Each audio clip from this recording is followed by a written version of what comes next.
नमाज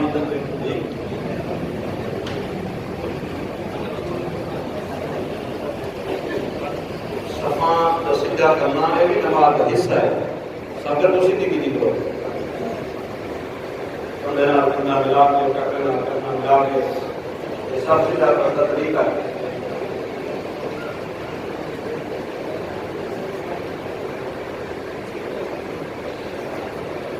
सारी नमाज का समझ लो। 6 तकबीर ज़ैद वाजिब। ईद की नमाज आम नमाज की तरह है। 6 तकबीर अंदर ज़ैद पढ़े वजन। 2 रकात नमाज ईद उल अज़हा 6 ज़ैद तकबीर पिछे इमाम दे अल्लाहु अकबर मुफ्ती का शरीफ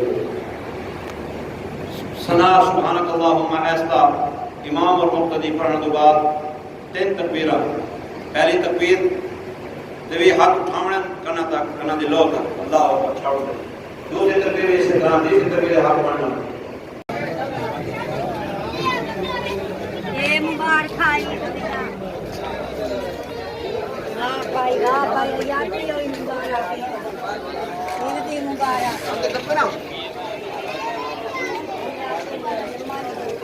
अंदर वधियो सिर बाल जाने और ईद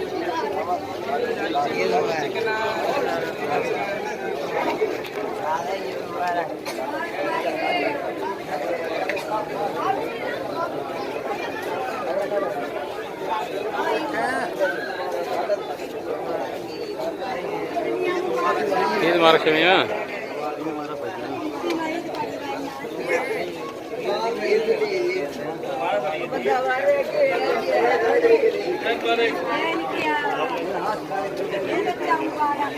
ईद मुबारक हुई।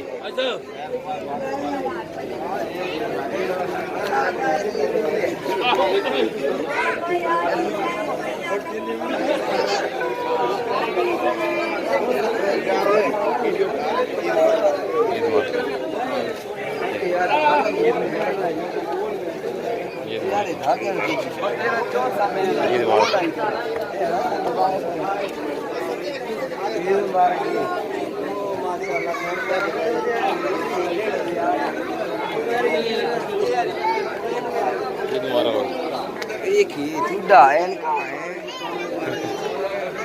ईद मुबारक। वीडियो जो वोटर साहब ईद मुबारक। ओ मेल मेरा देख लो ईद मुबारक। ठीक हो।